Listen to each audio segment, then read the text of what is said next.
Hi. അപ്പോൾ ഇനി നമ്മൾ നോക്കാൻ പോകുന്നത് നമ്മൾ SCERT ചാപ്റ്റർ പഠിച്ചിരുന്നല്ലോ, പുതിയ രാഷ്ട്രങ്ങൾ കെട്ടിപ്പടുക്കുന്നു. ആ ചാപ്റ്ററിലെ ക്വസ്റ്റ്യൻസും ആൻസേഴ്സും, അതായത് നമ്മൾ ടോട്ടൽ 20 മാർക്കിന് ഈ ലക്ഷ്യയുടെ ടെലഗ്രാം ചാനലിൽ എക്സാം ഉണ്ടായിരുന്നു. എക്സാം ഒക്കെ അറ്റൻഡ് ചെയ്തിരുന്നോ, എന്താണെന്നുള്ളതൊക്കെ ഒന്ന് പറയുക. 10 മിനിറ്റാണ് ടോട്ടൽ തന്നിട്ടുണ്ടായിരുന്നത്. അതിനിടയിൽ എക്സാം ഒക്കെ അറ്റൻഡ് ചെയ്ത് എത്ര മാർക്ക് സ്കോർ ചെയ്തു എന്നുള്ളതൊക്കെ ഒന്ന് കമൻറ്റിലൂടെ പറയാം കേട്ടോ.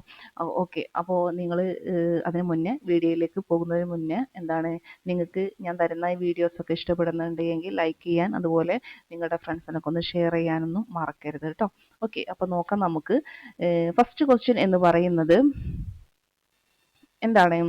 പ്രസ്താവനകൾ പരിശോധിച്ച് ശരിയുത്തരം നൽകാനാണ്. ഒന്നാമത്തെ പ്രസ്താവന എന്ന് പറയുന്നത് റഷ്യയിൽ ഭരണം നടത്തിയിരുന്ന ഭരണകർത്താക്കൾ സാർ ചക്രവർത്തിമാർ എന്നാണ് അറിയപ്പെട്ടിരുന്നത്. അതെന്താണ്? ശരിയാണ് അല്ലേ? ഓപ്ഷൻ, അതായത് പ്രസ്താവന 1 ശരിയാണ്. രണ്ടാമത്തെ പ്രസ്താവന ദുരിതപൂർണമായ തൊഴിൽ സാഹചര്യങ്ങൾ, സാമ്പത്തിക മാന്ദ്യം, ജപ്പാനുമായി നടന്നുകൊണ്ടിരിക്കുന്ന യുദ്ധം എന്നിവയാൽ രോഷാകുലരായ ജനങ്ങൾ സാമ്പത്തിക രാഷ്ട്രീയ നവീകരണത്തിനായി സാർ നിക്കോളാസ് രണ്ടാമനോട് അഭ്യർത്ഥിക്കാൻ ഫാദർ ഗാപ്പോണിന്റെ നേതൃത്വത്തിൽ സെന്റ് പീറ്റേഴ്സ്ബർഗിലേക്ക് മാർച്ച് ചെയ്തു. ശരിയാണോ? അതും ശരിയായിട്ടുള്ളതാണ് അല്ലേ? അപ്പൊ ഇവിടെ എന്ത് വരും? ഓപ്ഷൻ സി ആയിരിക്കും കറക്റ്റ് ആയിട്ടുള്ളത്. കിട്ടിയോ? ഇനി രക്തരൂക്ഷിത ഞായറാഴ്ച നടന്ന വർഷം നമ്മൾ പറഞ്ഞിരുന്നു, കൃത്യമായിട്ട് ഇത് പഠിക്കണം, വർഷം ചോദിക്കും എന്നുള്ളത് അല്ലേ? അപ്പൊ രക്തരൂക്ഷിത ഞായറാഴ്ച നടന്ന വർഷം ഏതാണ്? 1905 കിട്ടിയെന്ന് വിചാരിക്കുന്നു. ചൈനയിൽ ലോങ് മാർച്ചിന് നേതൃത്വം നൽകിയത് ആര്? ലോങ് മാർച്ചിന് നേതൃത്വം നൽകിയത് ലോങ് ഒരു ങ് എന്നുണ്ട്, അപ്പൊ മാവോ സേതൂങ്ങിന് ങ്, അപ്പൊ ജസ്റ്റ് കണക്ഷന് വേണ്ടിയിട്ടാട്ടോ. അപ്പൊ മാവോ സേതൂങ് എന്നുള്ളതാണ് എന്തിവിടെ കറക്റ്റ് ആയിട്ടുള്ളത്. ഓക്കെ ആണല്ലോ. അടുത്തത്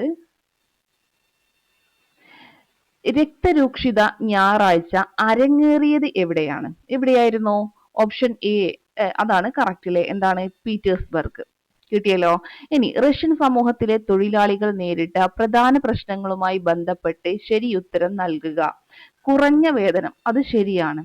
മോശം ജീവിത സാഹചര്യം, അതും ശരിയാണ്. മുതലാളിമാരുടെ ആധിപത്യം ഉണ്ടായിരുന്നു. പിന്നെന്താണ്? കുറഞ്ഞ തൊഴിൽ സമയം, ഇതിവിടെ തെറ്റാണ്. അപ്പോൾ ഇവിടെ ക്വസ്റ്റ്യനിൽ ചെറിയൊരു മിസ്റ്റേക്ക് ഉണ്ട്. റഷ്യൻ സമൂഹത്തിലെ തൊഴിലാളികൾ നേരിട്ട പ്രധാന പ്രശ്നങ്ങളുമായി ബന്ധപ്പെട്ട് ശരിയല്ലാത്തതാണ് ഇവിടെ ഉദ്ദേശിച്ചിട്ടുണ്ടാവുക. അത് കൂടുതൽ തൊഴിൽ സമയമാണ് അവിടെ വേണ്ടിയിരുന്നത് അല്ലേ? നമ്മൾ പഠിച്ചിട്ടുള്ളതാണ്. അടുത്ത ക്വസ്റ്റ്യൻ എന്ന് പറയുന്നത് സോഷ്യൽ ഡെമോക്രാറ്റിക് വർക്കേഴ്സ് പാർട്ടിയിൽ ഉൾപ്പെട്ട വിഭാഗങ്ങൾ ഏതെല്ലാം എന്നുള്ളതാണ്. ഏതൊക്കെയായിരുന്നു? നമ്മൾ കൃത്യമായിട്ട് പറഞ്ഞിട്ടുള്ളതാണ്. ഏതൊക്കെയായിരുന്നു? ഇതില് ബോൾഷെവിക്കുകളും മെൻഷെവിക്കുകളും നമ്മൾ ഇതൊക്കെ കൃത്യമായിട്ട് പറഞ്ഞത് തന്നെയാണ് അല്ലെ? ഇനി നോക്കാം നമുക്ക്. അടുത്തത് ഏപ്രിൽ തിസിസ് അവതരിപ്പിച്ചത് ആരാണ്? ഏപ്രിൽ തിസിസ് അവതരിപ്പിച്ചത് ആരായിരുന്നു? ലെനിനാണ് അല്ലെ? ലെനിനാണ്. ആ കോളത്തിൽ നമ്മൾ പറഞ്ഞതാണ്.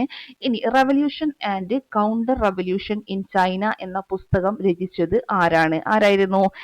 MN റോയ് അല്ലെ? നമ്മൾ പ്രത്യേകം പറഞ്ഞിരുന്നു, ശ്രദ്ധിക്കുക. അത് ആരാ എഴുതിയത് എന്ന് ചോദിക്കും. Revolution and counter revolution in China എന്ന പുസ്തകം രചിച്ചത് MN റോയ് ആണ്. ചൈനീസ് വിപ്ലവത്തിന്റെ പിതാവ് എന്നറിയപ്പെടുന്നത് ആരാണ്? ചൈനീസ് വിപ്ലവത്തിന്റെ പിതാവ് എന്നറിയപ്പെടുന്നത് ആരാണ്? സൺ യാത്സൻ ആണ് അല്ലെ? സൺ യാത്സൻ. ചൈനീസ് കമ്മ്യൂണിസ്റ്റ് പാർട്ടി രൂപീകരിക്കപ്പെട്ട വർഷം എന്ന്. ചൈനീസ് കമ്മ്യൂണിസ്റ്റ് പാർട്ടി, അതും പഠിച്ചിട്ടുള്ളതാണ്. 1921 1921. കിട്ടിയോ? അടുത്തത് 11ാമത്തെ ക്വസ്റ്റ്യൻ എന്ന് പറയുന്നത് സൺ യാത്സന്റെ മരണത്തെ തുടർന്ന് അധികാരത്തിൽ വന്നത് ആരായിരുന്നു? ചിയാങ് കൈഷക് അല്ലെ? നമ്മൾ പറഞ്ഞിരുന്നു ഒരു ഓർഡറിൽ അങ്ങനെ എഴുതി പോവാന്, എങ്കിൽ പെട്ടെന്ന് നമുക്ക് എന്ത് ചെയ്യാൻ പറ്റും? ഓർക്കാൻ പറ്റും. ഒരാളുടെ മരണത്തെ തുടർന്ന് ആരായിരുന്നു എന്നുള്ളത് കറക്റ്റ് ഓർഡറിൽ ഇങ്ങനെ എഴുതി പോയാൽ, അല്ലെങ്കിൽ ഭരണം ഒക്കെ ആദ്യം ആരായിരുന്നു, പിന്നെ സെക്കൻഡ് ആരാ വന്നത്, അതൊക്കെ നമ്മൾ ഇങ്ങനെ ഓർഡറിൽ എഴുതി പോവുകയാണെങ്കിൽ നമുക്ക് ക്വസ്റ്റ്യൻ വരുമ്പോൾ ഈസി ആയിരിക്കും. ഓക്കെ. അപ്പോൾ അത് പറഞ്ഞിരുന്നു. ഇതിലെന്താണ്? അപ്പോൾ സൺ യാത്സന്റെ മരണത്തെ തുടർന്ന് അധികാരത്തിൽ വന്നത് ആരാ? ചിയാങ് കൈഷക് ആണ്. കറക്റ്റ് ആണ്. ചൈനയിൽ ലോങ് മാർച്ച് നടന്ന വർഷം. ചൈനയിൽ ലോങ് മാർച്ച് നടന്ന വർഷം എന്നുള്ളതാണ്. എന്നായിരുന്നു? 1934 അല്ലെ? ഇത് ഈ ഒരു ചാപ്റ്റർ ഹിസ്റ്ററി അധികം എന്താ പറയാ, നമുക്ക് അധികം പോവാത്ത, ഹിസ്റ്ററി അധികം ഇഷ്ടപ്പെടാത്ത എന്നൊക്കെ പറയുമല്ലോ, അങ്ങനെയുള്ളവർക്ക് ഇത് ഒരൊറ്റ പ്രാവശ്യം കേട്ടാലും അതിൽ 2 പ്രാവശ്യം കേട്ടാലും ചിലപ്പോൾ മനസ്സിലാവും. അപ്പം നല്ല ഈസി ആയിരിക്കും, പിന്നെ അത് ഓർത്തെടുക്കാൻ കുറച്ച് പ്രയാസം ഉണ്ടാവും. അപ്പോൾ അങ്ങനെയുള്ളവർ ഇടയ്ക്കിടയ്ക്ക് എടുത്ത് റിവൈസ് ചെയ്യുക. ഇതുപോലെ എന്ത് ചെയ്യുക, എന്താ ചെറിയ ചെറിയ നോട്ടുകളായിട്ട് എന്താ വർഷങ്ങൾ, എന്താ അതിൽ വരാൻ സാധ്യതയുള്ള ഇമ്പോർട്ടൻ്റ് വർഷങ്ങളൊക്കെ ഒന്ന് ചെറുതായിട്ട് എഴുതി വെക്കുക. അതുപോലെ അതിൽ വരുന്ന ഭരണത്തിൽ വരുന്ന ഓരോരുത്തരെയും എന്ത് ചെയ്യുക, അതുപോലെ എന്താ ഓർഡറിൽ ഇങ്ങോട്ട് എഴുതി വെക്കുക. അങ്ങനെ ചെറിയ ചെറിയ കാര്യങ്ങളൊക്കെ ചെയ്ത് നോക്കുക. എങ്കിലേ ഇത് നമുക്ക് എന്ത് ചെയ്യാൻ പറ്റുള്ളൂ, ഓർമ്മയിൽ നിൽക്കുള്ളൂ. ഓക്കെ, അപ്പോൾ അങ്ങനെയൊക്കെ ചെയ്ത് നോക്കുക. അല്ലാതെ ഇപ്പോൾ ചിലപ്പോൾ ഈ ഒരു എക്സാം എഴുതിയപ്പോൾ ചില ആളുകൾക്കൊക്കെ അങ്ങോട്ടും ഇങ്ങോട്ടും വർഷമൊക്കെ മാറി പോവാനും ഇതിനൊക്കെ സാധ്യതയുണ്ട്. അപ്പം അതിന് ടെൻഷൻ അടിക്കൊന്നും വേണ്ട. അത് റിപ്പീറ്റ് ചെയ്ത് എന്താ വായിക്കുക. അതുപോലെ എന്ത് ചെയ്യുക, ഇതുപോലെ ചെറിയ ചെറിയ നോട്ടായിട്ട് എഴുതിയിട്ട് അത് വായിച്ചു നോക്കുക. അപ്പോൾ നമുക്ക് എന്ത് ചെയ്യാൻ പറ്റും, പെട്ടെന്ന് ഓർത്തെടുക്കാൻ പറ്റും. ഓക്കെ ആണല്ലോ. ഇനി ലെനിൻ രൂപീകരിച്ച സൈനിക വിഭാഗം ഏതാണ്? ലെനിൻ രൂപീകരിച്ച, നമ്മളവിടെ ഈ ഒരു ഇതിൽ പഠിച്ചത് നമ്മൾ ഏതാ, നമുക്കിത് മാത്രമേ ഓർമ്മയുള്ളൂ അല്ലേ, ഏത് ചുവപ്പ് കാവൽ സേന എന്നുള്ളത്. പക്ഷേ എക്സാമിന് വരുമ്പോൾ നമ്മൾ ഈ തവിട്ടുകുപ്പായക്കാരെയും പഠിക്കും, ബ്ലാക്ക് ഷർട്ടിനെയൊക്കെ പഠിക്കും. അപ്പം നമുക്ക് ഇതെന്താ, ഇത് മാറിപ്പോവാനുള്ള ചാൻസ് ഉണ്ട്. അപ്പോൾ ഈ പറഞ്ഞ പോലെ എന്താ റഷ്യൻ വിപ്ലവം എന്ന് എഴുതുക, പ്രധാനപ്പെട്ട കാര്യങ്ങൾ മാത്രം ജസ്റ്റ് പോയിന്റ് ആയിട്ട് എഴുതി വെക്കുക, എന്നിട്ട് ആലോചിച്ച് നോക്കുക. അത്രയേ ഉള്ളൂ. അല്ലാതെ ഫുള്ളായിട്ട് എഴുതി എന്താ ഒരുപാട് സമയം നോട്ടിനായിട്ട് കളയരുത്. ഓക്കെ, ഇനി തന്നിരിക്കുന്ന പ്രസ്താവനകൾ പരിശോധിച്ച് ശരിയുത്തരം നൽകുക. എന്താണ് ഇതിൽ ഫസ്റ്റ് പ്രസ്താവന എന്ന് പറയുന്നത് 1917 മാർച്ച് 8-നാണ് ഏകാധിപത്യം നശിക്കട്ടെ എന്ന മുദ്രാവാക്യം ഉയർത്തി സ്ത്രീ തൊഴിലാളികൾ പെട്രോഗ്രാഡിൽ മാർച്ചും പണിമുടക്കും നടത്തിയത്. അതെന്താണ്, ശരിയാണ് അല്ലേ. ഇനി ഇതിനെ നേരിടാൻ അയച്ച പട്ടാളക്കാർ സമരത്തെ അടിച്ചൊതുക്കി. ഇതിനെ നേരിടാൻ അയച്ച പട്ടാളക്കാർ സമരത്തെ അടിച്ചൊതുക്കുകയാണോ ചെയ്തത്? അല്ല, അവരും കൂടെ ഇതിൽ എന്ത് ചെയ്തൊക്കെയാണ്, കൂടുകയാണ് ചെയ്തത് അല്ലേ. അപ്പൊ അത് അവിടെ എന്താണ്, തെറ്റാണ്. ഇനി ഇത് ഫെബ്രുവരി വിപ്ലവം എന്ന് അറിയപ്പെടുന്നു. അതെന്താണ്, അതവിടെ ശരിയായിട്ടുള്ളതാണ് അല്ലേ. ഫെബ്രുവരി വിപ്ലവം എന്നറിയപ്പെടുന്നത് ഇതാണല്ലോ, അറിയാലോ. ഓക്കെ, അപ്പം അവിടെ എന്തൊക്കെയാണ്, 1ഉം 3ഉം ആണ് ശരിയായിട്ടുള്ളത്. ഇനി അടുത്തത്, പീപ്പിൾസ് റിപ്പബ്ലിക് ഓഫ് ചൈന സ്ഥാപിച്ചത് ആരാണ്? പീപ്പിൾസ് റിപ്പബ്ലിക് ഓഫ് ചൈന സ്ഥാപിച്ചത് ആരാണ്? ആരായിരുന്നു? മാവോ സേ തൂങ് ആണ് അല്ലെ. Mao Tse തൂങ്.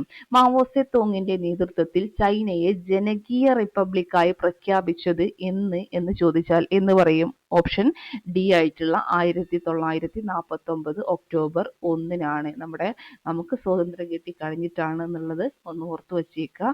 1949 ഒക്ടോബർ 1-ന്. താഴെ തന്നിരിക്കുന്നവയിൽ ഏതാണ് മാവോ സേ തൂങ്ങുമായി ബന്ധമുള്ളത് എന്ന് ചോദിച്ചാൽ അപ്പൊ ഏത് പറയും നമ്മള്? റെഡ് ആർമി അല്ലെ. ഏതാണ്? റെഡ് ആർമി ആണ് എന്നുള്ളത് ഓർത്തു വച്ചേക്കുക കേട്ടോ. ഓക്കെ, താഴെ തന്നിരിക്കുന്നവയിൽ ഏതൊക്കെ രാജ്യങ്ങൾ തമ്മിലാണ് കറുപ്പ് യുദ്ധം? ഞാൻ പറഞ്ഞിരുന്നു കറുപ്പ് യുദ്ധം ആരൊക്കെ തമ്മിലാണ് എന്നുള്ളത് ചോദിക്കാൻ സാധ്യതയുള്ളതാണ്. ആരൊക്കെ തമ്മിലായിരുന്നു? China, Britain. ഓക്കെ, ഇതൊക്കെ PYQ ആണ് കേട്ടോ. ഇനി പ്രസ്താവനകൾ പരിശോധിച്ച് ശരിയുത്തരം നൽകുക. 1921-ലാണ് പുത്തൻ സാമ്പത്തിക നയം അവതരിപ്പിച്ചത്. അതെന്താണ്? അത് കറക്റ്റ് ആയിട്ടുള്ളതാണ്. ലെനിന്റെ നേതൃത്വത്തിലാണ് പരിഷ്കാരം നടപ്പിലാക്കിയത്. അതും ശരിയാണ്. സ്വകാര്യ വാണിജ്യം, കൃഷി എന്നിവയിലേക്കും സ്വകാര്യ മുതൽ മുടക്കിലേക്കുമുള്ള തിരിച്ചുപോക്കായിരുന്നു പുത്തൻ സാമ്പത്തിക നയം. അതും എന്താണ് അവിടെ? ശരിയായിട്ടുള്ളതാണ്. ഓക്കെ, അപ്പൊ ഏതായിരിക്കും 1, 2, 3? ഓപ്ഷൻ സി ആണ് കറക്റ്റ് ആയിട്ടുള്ളത്. താഴെ പറയുന്നവയിൽ ഏതു സംഘടനയുടെ നേതാവായിരുന്നു അലക്സാണ്ടർ കെരൻസ്കി? ഏതിൻ്റെതായിരുന്നു അലക്സാണ്ടർ കെരൻസ്കി? മെൻഷെവിക് ആണ് അല്ലെ. നമ്മൾ പറഞ്ഞു മെൻഷെവിക്കും ബോൾഷെവിക്കും ഒക്കെ പഠിച്ചിരുന്നു. ഇതിൽ മെൻഷെവിക്കിന്റെ നേതാവായിരുന്നു ആര്? അലക്സാണ്ടർ കെരൻസ്കി എന്ന് പറയുന്നത്. ഓക്കെ, ബോൾഷെവിക്കിൻ്റെത് ആരായിരുന്നു? ഓർമ്മയുണ്ടെങ്കിൽ ഒന്ന് കമന്റ് ചെയ്യുക കേട്ടോ. ഓക്കെ, അപ്പൊ ശരി, ഇത്രയാണ് നമുക്ക് ഇന്ന് എക്സാമിന് ഉണ്ടായിരുന്നത്. അപ്പോൾ എത്ര മാർക്ക് കിട്ടി എന്നുള്ളത് ഒന്നും കൂടെ നിങ്ങൾ എന്ത് ചെയ്യുക, കമന്റ് ചെയ്യാനായിട്ട് ശ്രമിക്കുക. അപ്പോൾ എന്ത് ചെയ്യുക, നമുക്കിനി ഒരു മലയാളം ടോപ്പിക്ക് കൂടെ എടുക്കാനായിട്ടുണ്ട്. അപ്പോൾ അതും കൂടെ ഇന്ന് ക്ലാസ് എടുക്കും. അതും കൂടെ പഠിച്ചിട്ട് എക്സാം എഴുതാം കേട്ടോ. ഓക്കെ, അപ്പോൾ ശരി, താങ്ക് യു.